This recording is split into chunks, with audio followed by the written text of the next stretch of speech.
Welcome to the What's New podcast, live from the Nieux. Daniel, welcome. Thank you very much. Well, Daniel, before we begin, you're the CEO of Ingest. That's what they tell me. It is a great software company within the hospitality industry. Yep. More importantly, you have moved to New Orleans with your beautiful family to start this business. So thank you, welcome to New Orleans. Thank you, I appreciate it. And just to be clear, the business was started prior to New Orleans, Yes. but we were very proud to sort of plant our corporate flag here and rebrand as a New Orleans company. Can we start there? Why? Yeah. So, why? I mean, the easy answer is because I live here, right? But to be a bit more serious about it, a couple of things. You know, I am fortunate to have spent the majority of my professional life building businesses in New York. It's exciting and rewarding to be able to build and scale a software company in a city like New York. But you know, one of the frustrating things, or I guess not necessarily frustrating, but the truth of the matter is, irrespective of how large and successful a business you build in a place like New York or a place like San Francisco, you know, you could have a massive $1 billion exit, and it doesn't really move the needle all that much because 2 or 3 people are going to be doing it in the coming weeks. And what I frequently tell people here is that, you know, I've come to learn over the course of the past 3 years that there is a tremendous amount of institutional wealth in this city.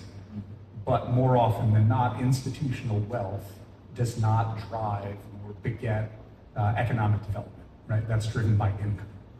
And so having the ability to build and grow and scale a venture-backed technology company in New Orleans, to be able to hire locally or hire outside of the city and the state and relocate people to the city and pay them what have historically been, you know, sort of tier 1 rates or wages, and then have those dollars be reinvested back into the local community.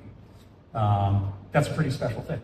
And you know, one of the first conversations I had with one of the first people that I met here, when I told her a bit about what we did, she very elegantly said, "You are the proverbial levy system for the industry that this city relies on."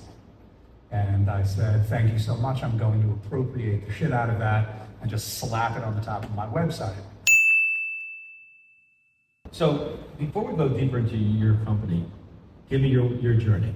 I tell people, if nothing else, I make for an interesting dinner. I started as a jazz musician, albeit not a very good jazz musician. What Trumpet primarily. So I graduated high school. I worked a bit as a musician. I moonlighted as a bartender, thought that I was living the dream, albeit living at home with my mom, so I don't really know whose dream it was.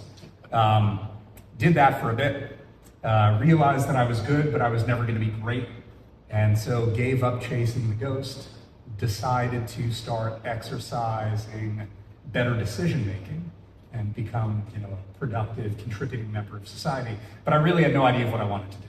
Right? So I got a job working as a mechanic, and then I got a job working in construction, which is a fancy way of saying I dug trenches for retaining walls. I worked moving office furniture, and while moving office furniture at a brokerage, I would run into this guy every couple of days. We would trade in appropriate jokes. Little did I know that he was the president of the brokerage, and so he came up to me one day, and he said, "You're a loudmouth, obnoxious prick. You remind me a lot of myself when I was your age. Come work for me." And I said, "I don't have a degree." And he said, "That doesn't matter." And I said, "Well, I don't know anything about insurance or finance." And he said, "That doesn't matter. You know how to talk to people. We can teach you the rest." So I went and, What you did know. you think at that moment, though? I mean, listen, like I said, I met him while I was moving office furniture, right? Not that, you know, that wasn't honest work, but, you know, I was 21, 22 maybe, and so it seemed like a good time to transition into something a bit more substantive than just moving office furniture. Again, not to take anything away from that, but I wanted something different. Yep. And so I went and, I got my insurance licenses, and I sat for my Series 7 and my Series 66, and I put on a suit and tie every day, and, spent my days talking to people about large group benefits and long-term care insurance policies and things like that, knowing full well that I was going to go home and play Xbox. And I was miserable. I had a number of orthopedic surgeries on my hand, and I remember waking up in the recovery room after one of the surgeries, and my grandmother was there. And I woke up and I said to her, I'm going to go back to work. I'm going to quit my job. I'm going to go to college. I want to be a doctor. And, what Jewish grandmother doesn't want to hear that? And to her credit, she said, that's wonderful. Why don't we talk about this when you're not just waking up from anesthesia? I went back to work 2 days later. I gave notice and enrolled in school. I was a little bit older at that point and needed a way to pay bills. And so I started doing SAT prep for for Kaplan. Obviously, they have a good program, right? Otherwise, they wouldn't be in 11 billion different countries. The thing that frustrated me about Kaplan, or really, for any sort of like big box educational program, was that, regardless of whether or not you have or can think of a better way to connect with a student, and mind you, education,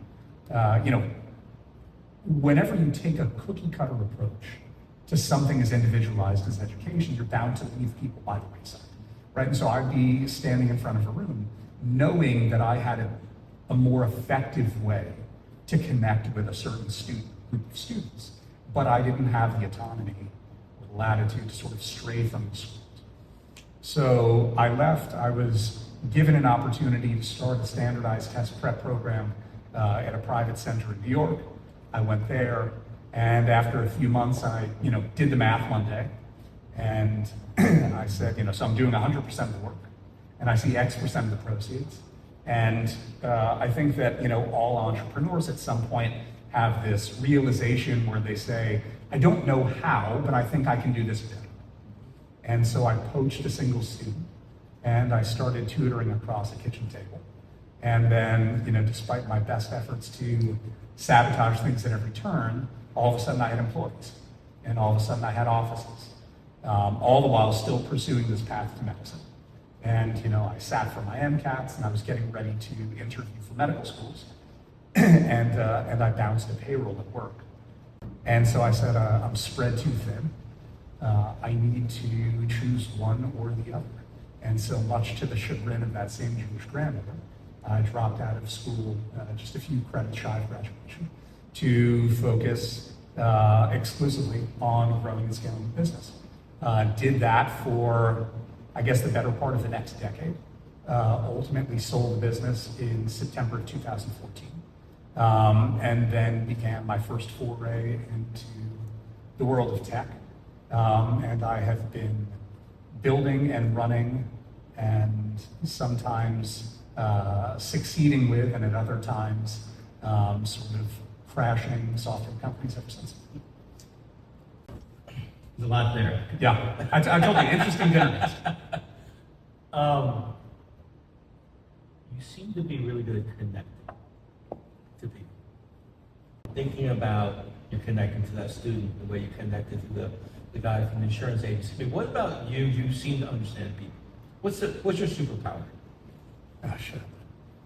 Well, I mean, I think my superpower is totally unrelated to this, right? I think that my superpower is that I'm a bit dumb, right? I have a little bit of like a golden retriever aspect to me, right? Where you can kind of bop me on the head or kick me in the teeth, and I just keep going and going and going.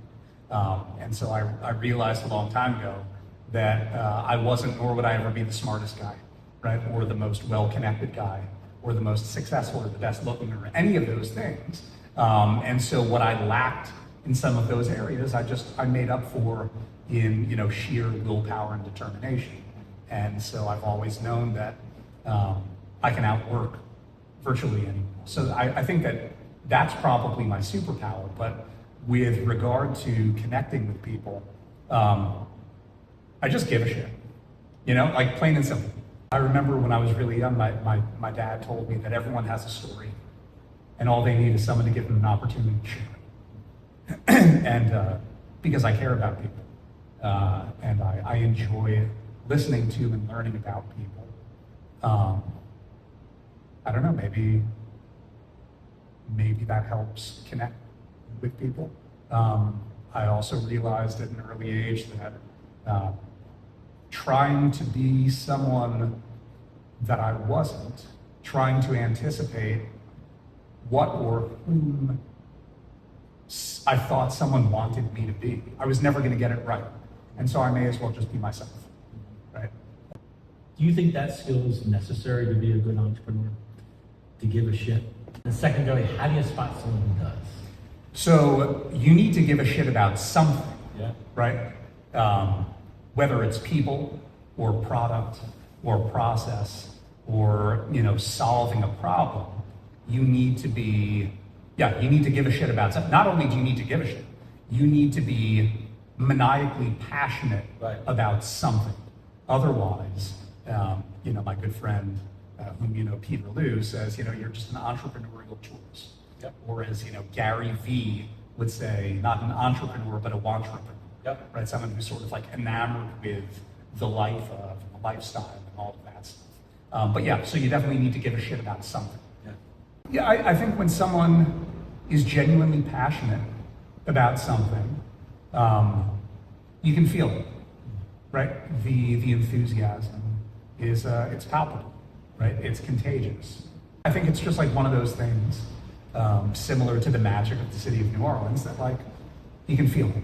Yeah. Well, let's talk about your company. So tell me about Ingest. So Ingest. What's the pitch and why do you care? No, boy. Well, so the pitch is Ingest, Danny Meyer and Union Square Hospitality Group use it, shouldn't you? So we are a data management and analytics platform for restaurants and food and beverage retailers. And so the general premise is, you know, if you think about your favorite restaurant or your favorite restaurant or your favorite coffee shop or ice cream parlor, right? They have this ever-growing suite of third-party tools and systems that they are reliant on a daily basis, right? So not just the point of sale, but like other revenue channels, right? You know, e-com platforms, things like that. Their labor tools, right? So whether it's like a scheduling tool, time and attendance tool, with full-service restaurants, reservation tools like Resi, OpenTable, inventory management, invoice management, guest sentiment, accounting, so on and so forth. All of these tools either serve as data generation or data entry points, but none of them really speak to each other. And so the analogy that I am definitely at risk of overusing at this point is, you know, imagine if you had a village full of really smart people with highly important things to say, but none of them speak the same language. We sit as the centralized hub. We integrate into all of these disparate tools and systems. We ingest all of that data at its most granular or atomic level. And then we do all sorts of like, data post-processing magic, right? Data cleansing, data enrichment, meta tagging, transformations, because data, you know, again, in case it's not clear yet, I am not technical. And so I didn't have much experience working with data. And so when I first, started talking this through with my partners, the way that they explained it to me was, data is kind of like fractions, right? In order to add or subtract fractions, what you need, a common denominator, right? And so data similarly needs to be sort of structured in a similar style or fashion. So you can put together all these different types of data and do things with it, right? So we ingest all of that data, we do all of that post-processing magic, and then we provide fully customizable reporting on and analytics of that entire normalized data set. And so what? So anyone and everyone within a business, right? Whether it's a restaurant manager or someone on the operations team or on the finance team or on the culinary team or ownership, irrespective of their experience working with data or technical sophistication, can see in real time, what are we doing really well? Yeah. What are we not doing so well? And how and where can we do things differently? I imagine I have a lot of different stories. Give me a story of one of your clients. So what they didn't know they didn't know. So after they got their tools, what did they figure out about their business that they did not know before? Yeah. So the example that always comes to mind is we work with a very large, prominent restaurant group in New York City, and so what they discovered through our analytics was that their Friday 5 p.m. and 5:30 p.m. reservations that were booked, whatever it was, 14 days or 21 days or more in advance, canceled at a rate significantly higher than their average cancellation rate, right? And so what ended up happening was that they would have open tables, open seats during, like a Friday dinner service. And so because of what they were able to learn from our platform, they took kind of like an airline approach, right? Where they started overbooking these 5 and 5:30 p.m. Friday reservations more than 14 or 21 days in advance, knowing full well that there was going to be a higher incidence of cancellation. And so, that now they were, sort of driving, seat and table capacity during a valuable dinner service. I imagine it's not like you're like a restaurant therapist, but you end up knowing more about their business than they might know. We know, I don't want to say that we know more than they know, but we are extremely grateful to play a supporting role in helping them know more about their business while thinking less about it. I imagine that the retention of clients in your business, once you have that data and that relationship. So, I've run a number of software companies. In my world of SaaS, right, or software as a service, one of the metrics that you pay a lot of attention to is something called churn, right? The rate or the frequency at which customers, sort of drop off your platform. I have never been able to say this at any of my prior companies, but we've experienced zero churn. We have never lost a single location from a single one of our customers since we initially took the product to market years ago. And I think that is unheard. It's uncommon. Yeah. Every time my board, although they no longer do it, but in the past when they would push us, we run a monthly recurring revenue model. We don't believe in annual or multi-year contracts, right? My belief has always been I don't want customers on our platform for the sole reason that they're stuck in some sort of ironclad contract. The board used to push back on that, and they would talk about the importance of moving over to some sort of like annual agreement. And every quarter at the meeting, I would say, but we have no churn, right? And so yeah, it's an impressive thing. I think it's probably a function of a few different things, right? We are what I would say is value priced, or as some of my investors would say, underpriced. But we've got a really sticky product, right? We very quickly become this integral and indispensable piece of the business's operations, right? And so, it's one of the things that we are most proud of. And give me your milestones. So you started in 20... So the company was founded in 2018. Product went into development in 2018. Sort of took the product to market in late 2020, really made a concerted effort to sort of formally take the product to market in summer of 21. And here we are a little over, coming up on 2.5 years later.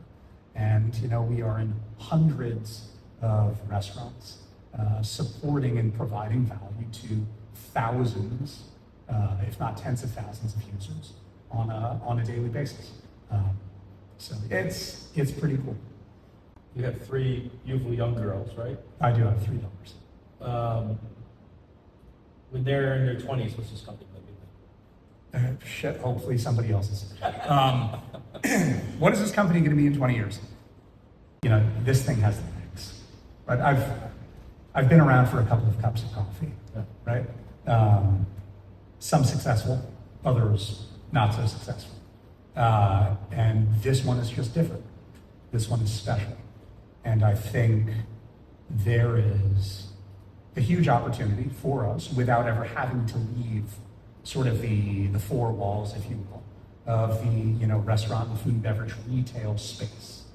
That said, there is a much larger opportunity that exists within the greater vertical of food and drink, right? So sort of creating something to facilitate collaboration, cooperation, communication of the highly unique but very much interdependent and interrelated data sets across all of the directly adjacent stakeholders throughout the food and drink vertical, right? So consumers, the operational level, which is what we currently satisfy, local and regional vendors and purveyors, right? So like Louisiana Fresh, your national logistics companies like Cisco, US Foods, Gordon Food Services, and then all the way at the top you have people who work the land, right? You have farmers, producers, manufacturers.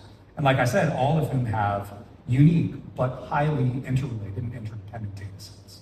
And so should the path forward remain clearly defined and illuminated, and so long as following that path is in the best interest of my team, my shareholders, and the industry that we serve, I think that that's where the real transformative opportunity exists, right? To drive, vertical-wide pricing transparencies, market efficiencies, right? Better predictive modeling throughout the entire vertical, right? Or like from the farm to the fork.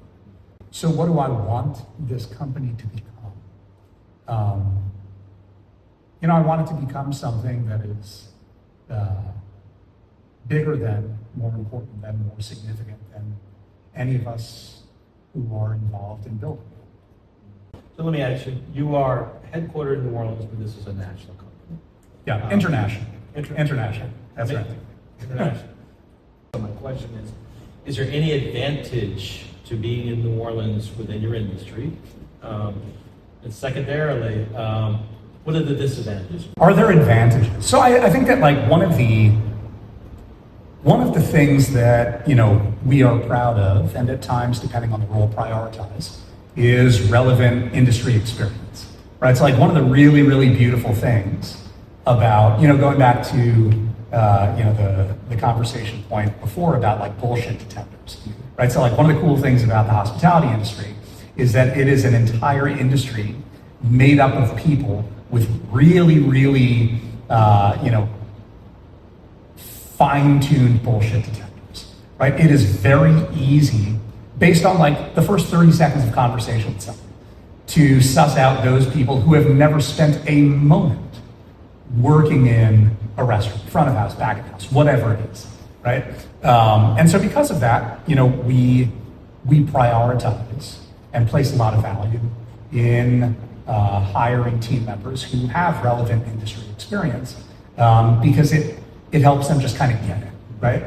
And one of the really cool things about the city of New Orleans is that a lot of people in this city, at some point in their lives, have spent time working inside of a restaurant, or have spent time working behind a bar, right? And so because of that, AT2s for me. I got my. That's right. That's right. Everyone knows it. So yeah, so that's a cool thing. There are definitely some unique challenges. So what are the challenges?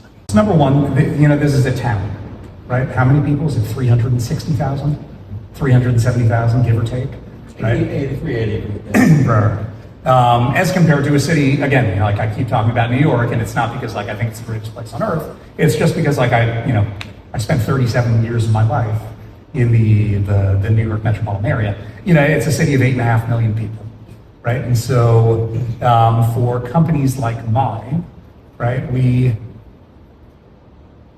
have simple basic needs, right? And both are related to capital, right? Traditional capital and human capital, right? And so hiring for specific roles, whether it's a technical role, or, product role, or things like that, in a city of 8.5 million people, with a large, sort of healthy and thriving tech ecosystem, not so hard, right? Like you throw a job posting up on whatever, AngelList or Substack, or LinkedIn, or any of those other, right? And you are inundated with applications.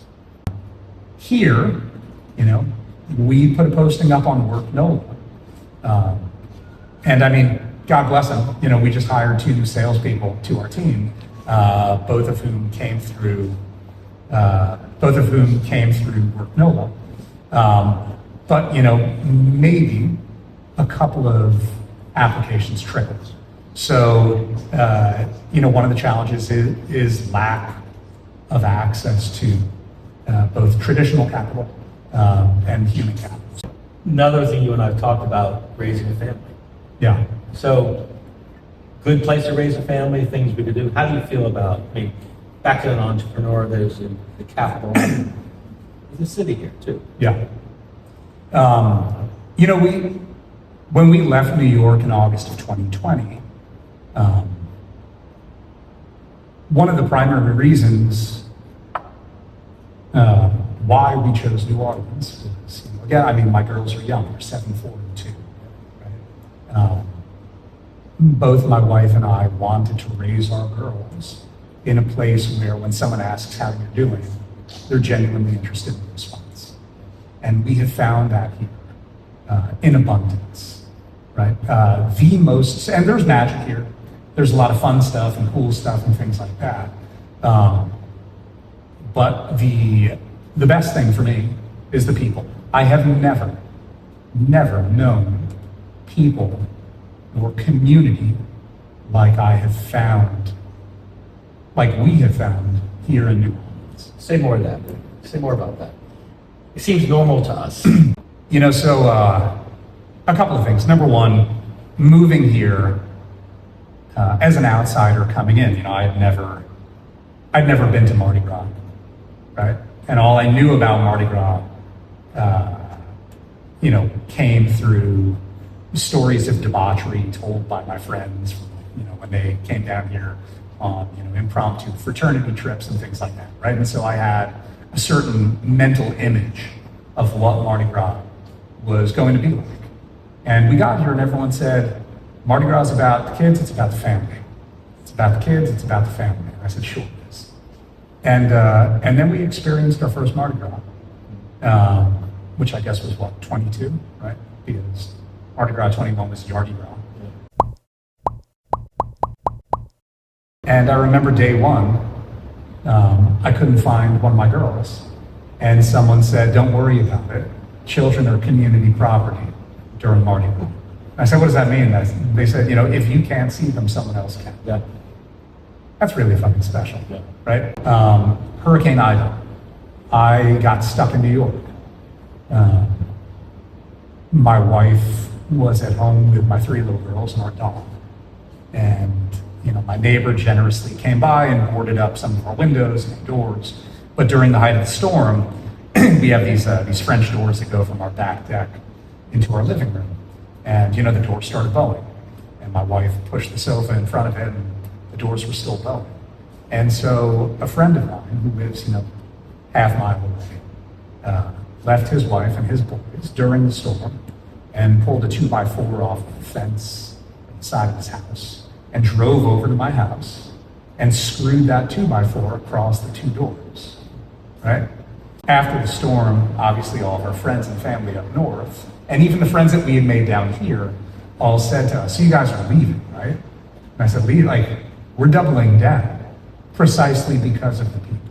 I have never known people or community of this quality in my entire life. We're glad you're here. I'm glad to be here as well.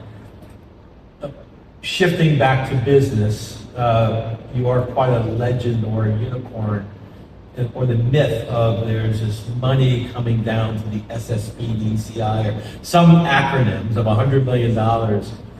And apparently, you have received funding from this pot of money through Route 64. That's right. My understanding is the first SSBCI dollar deployed by the first SSBCI fund to the first local company. But So- yes. So there's a legend. So can you explain what is this fund? How did you identify this? What was the process like? And assuming there's other money, is this a good resource for other entrepreneurs? So I'm going to butcher this, and there are probably a slew of other people who are better qualified to speak to this, but I will give you my very ill-informed, limited understanding of the SSBCI program, which came down from the Fed as a response to COVID, as a way to sort of stimulate or reinvigorate local economy. And so the state of Louisiana was allotted $120 million, $30 million of which was earmarked for traditional debt, and $90 million of which was reserved for traditional equity investment, right? Whether it's seed stage or venture growth. And then there were funds, some of which existed, others of which formed in response to sort of the promise of these SSBCI funds, and there was some sort of private-public match. So if I believe for nonprofit it was a 1-to-1 match, and for profit it was a 4-to-1 private-to-public match. So anyway, I've been hearing about the SSBCI program for a couple of years now at this point. And as is typically the case, when the government, and in this case, like it was a twofer, right? You had the Fed, and then you had the state, right? It's like, what could possibly go wrong? And so I guess this was just sort of like the quintessential game of hurry up and wait. Anyway, a few months back, we were raising a small round. I was looking to fill out the balance of the round. And, as a New Orleans-based company, if the opportunity exists to have local support and representation on our cap table, I'm always a fan of that. And one of our existing investors said, hey, have you heard of these guys at Boot 64 Ventures? And I said, no. So he introduced me to John and Michael, and they were phenomenal. And I knew that, they had been approved for, a certain amount of SSBCI. They actually got some of the money. I didn't know that they had received it yet, but I knew that they were going to be investing with SSBCI dollars. And what was the process like? It was, they ran a normal process, right? We had a couple of calls, they put us through their process and diligence. And, since it was going to be an investment of SSBCI dollars, there were a few additional pieces of paperwork, but like nothing all that crazy, that, we had to complete on our end. And then, the wire came through just like it does for non-SSBCI funds. And then I come to find out shortly thereafter that we were the first company in the state of Louisiana to receive the first SSBCI dollars, which was cool, Not as cool as the fact that, I now have John and Michael at 64 on our cap table. And, it's funny. I want to say like the day that the wire hit, I got a phone call from Michael, right? And I was like, oh boy, here we go, right? And I picked up the phone, and, Michael said to me, hey, Dan, you have a minute? And I said, yeah, I've got a minute. He said, so I've been giving this some thought. I've put together a list of people that I want to introduce you to, friends and colleagues in the restaurant industry that I think could like really stand to benefit from what you guys are doing. And, almost all investors want to be or claim to be value added, right? And like, here is this guy, like literally day one, putting his money where his mouth was, right? Saying like, here's a list of people that I am ready to introduce you to. So that was a really cool thing. So help expand upon that. So there's $90 million of equity investment match. So there's 100 to 125 or 50, whatever the number may be. That's an awful lot of money. That's a ton of money. And they have to allocate it by 2026 in 3 years. So they got to allocate it in a very accelerated piece. It's not that much time. So there could be a flipping of the script where now entrepreneurs get to sort of approach this funding. Any advice for finding a good investor?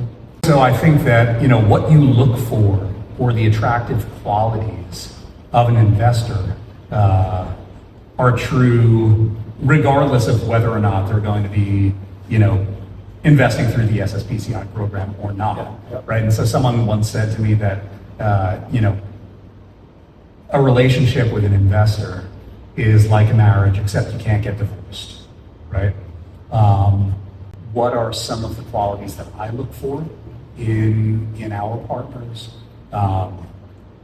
Aligned values and morals, alignment on ultimate outcome and direction and vision, this is kind of like a silly thing to say, but I have to say it.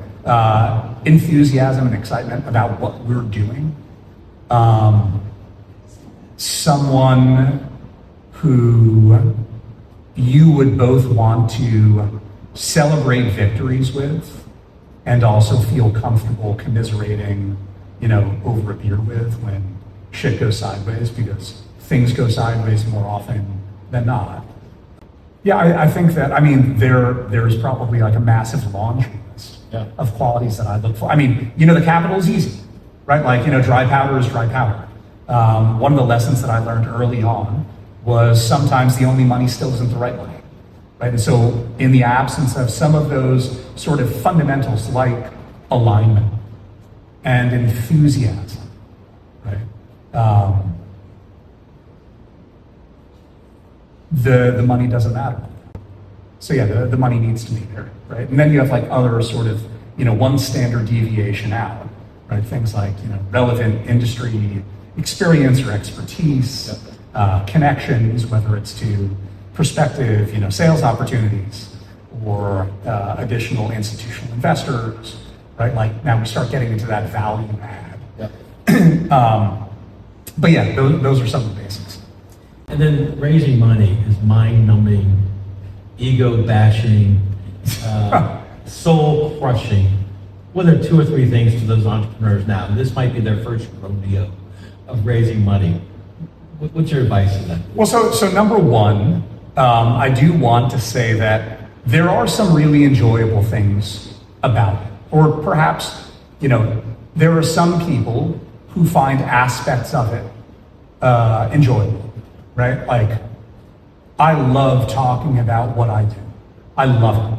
I love it because I believe in it, because I'm passionate about it, because it excites me, right?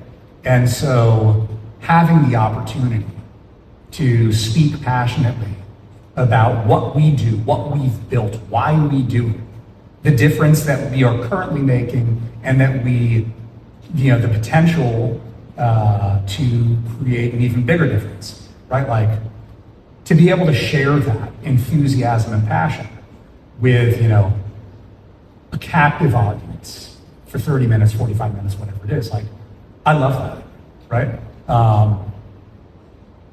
Number 2, this is my job, right? Like, one of my investors told me a while back that, as CEO, I have 4 primary responsibilities: hire, inspire, retain, and make sure we never run out of money, right? And so part of like that inspiring thing is like being able to, sort of like craft a compelling narrative, right? To tell a story. And so, the fundraising process is really this prolonged opportunity to hone that aspect of your craft. And when it goes well, like, man, there are no higher highs, right? And when it doesn't go well, there are no lower lows. And it's amazing how quickly you can go from that highest high to that lowest low. In the same hour. In a matter of 15 minutes, right? The thrill and excitement of getting a yes to $1 million check, only to have somebody's aunt 20 minutes later pass on a $10,000 investment because she just really doesn't see the opportunity, right? And like, meanwhile, she does that, and suddenly you start questioning, right? Like every decision that you made in your life up until that point. Like, that's fucking crazy, right? It's not, the lows aren't what take the toll. It's, the roller coaster, right? Like that volatility, right? It's the best day you've ever had and the worst day you could ever possibly imagine. And frequently they're sort of combined in the same 24-hour period. And fundraising is a full-time job. Someone recently asked me, how much of my time do I spend on fundraising? And I said, well, is it when I'm actively fundraising? Because if that's the case, it's 100% of my time, right? And even when fundraising goes well, right? And even when it's easy, it wears on you, you know? I like to think I don't have much ego left to be beaten out of me, but if you do, it'll knock it out of you. It is a very humbling process. It is, at least for me, it can be a very lonely process, right? Because I'm so incredibly fortunate that, man, I've got like the best team in the business, right? But fundraising is my responsibility. And, you know, Mike Tyson had this famous quote. He said that, you know, boxing is the one sport that you don't play, right? You play soccer, you play football, you play basketball. You don't play boxing, you box, right? And so I think that fundraising is similar, right? Or maybe like it's entrepreneurship, right? It's similar. When you're fundraising, it's you. And you go out there and, you know, Put it all on the field. yeah, and you're just kind of left waiting, right? And, you know, the best outcome is you get a check. And the second best outcome is you get a quick no with a reason why. And sometimes you go through these long and drawn out diligence processes, and you just don't get there, right? And you never really get any sort of finality or closure. And it's a huge investment of time, right? And other times, people just kind of ghost you, right? And so like I've been married for a while. And so, you know, I didn't, I never really got to experience like ghosting of online dating, right? But like, that's okay because I've experienced it in the world of fundraising, right? Like but I thought that we had a good conversation, right? Like I thought that you liked it. He seemed to like it. She seemed to like it. I thought that things were good, right? And then all of a sudden, like, they won't return emails and they won't return phone calls. And, you know, again, like I said earlier, I've been around for a few cups of coffee and I've heard no a lot. And I've gotten very comfortable with no. No doesn't bother me. What bothers me is no response, right? And, you know, another one of the challenges, right, if we're talking to the first-time founder who's going out to raise capital, there's like a bit of a translator that you need to take the words that you hear and run them through in order to figure out what they're really trying to say, right? Because sometimes they'll say, you know, we just don't think that the opportunity is large enough, right? That said, we're frequently wrong, right? And we're sure that you're going to be successful, and we're looking forward to being proven wrong. But like really what they may mean is like, I just don't like you, right? I think it's a dumb idea, or I think it's a great idea. I think it's a massive opportunity. I don't think that you're the right person to do it. I don't have conviction in you. I don't have conviction in your team, you know? Yeah, advice to a first-time fundraiser, yeah, buckle up. There's over 500 folks that I'd like to believe are supportive of this journey of innovation, entrepreneurship, thinking. So if you had one sentence about Ingest, you know, what is it, and who would you like people who look at this video to forward this to? Is somehow we as a community could support you by sending this out and introducing Daniel to folks. What's the one message, and who can they send this to? Investors, partners, folks in hospitality. Who would you like to see this? Yeah, my grandmother should probably say. I don't think my grandmother has any idea of what I do. The cool thing, and obviously I've already started with what's not going to be one sentence, but like the cool thing about what we do is that restaurants and hospitality touch everyone, right? It's something that everyone can share a story about, right? And it's an industry that has historically existed on extinction economics, right? And we are in this incredibly fortunate and unique position to do our part to promote the viability, the sustainability, and the profitability of this industry that means so much to so many people. And so, you know, what's the one sentence? I think, you know, if I had to pick one sentence about like what we do, it would be our newly minted tagline. We just completed a bit of a rebrand, thanks to Lisa LaCour. And, you know, the tagline that came out of it was Ingest, the story of your restaurant all in one place, which I fucking love. Who could people share this with? I mean, obviously, like the usual suspects, right? Like we're always looking for sales opportunities. But you know, anyone who cares about, or can share a story about, or recall a meal that they had, whether it was a special meal at a special place with special people, or you know, if it was just like a local pizza shop, or you know, like a burrito at Chipotle. You know, just people who care about how hospitality makes them feel. You know, people who want to maybe play a small part in helping ensure that the places that are important to them are around for them to share with their kids, right? But really, it's just like anyone who's going to open the link and watch the video. All right, final question, and I'm not asking your favorite restaurant because we just argued about this. I'm not letting people. And I'm not going to say Houston's on St. Charles. Yeah. Questions. Okay. Your favorite Poboy and where? Okay. Your favorite Snowball Yeah. and where? Okay, so Poboy is the peacemaker at half-fried oyster, half-fried shrimp, dressed at Domelices. Okay. Snowball is grapefruit basil with condensed milk and imperial woodpecker. How'd I do? Nailed it, right? Nailed it. Nailed it. Any final words? Yeah, thank you.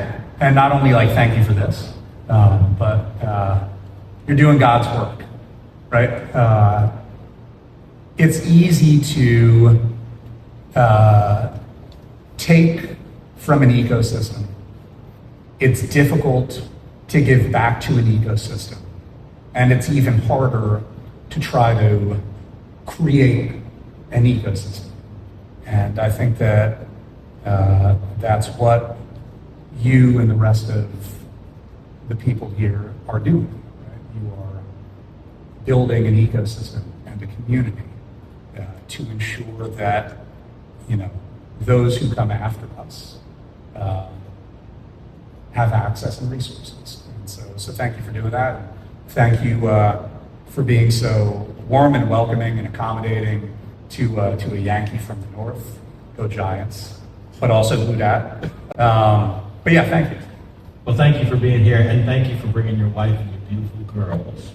And the goal of all of this is that you stay here. So Yeah. we're here for you. We're happy to be here. Thanks for having me. All right.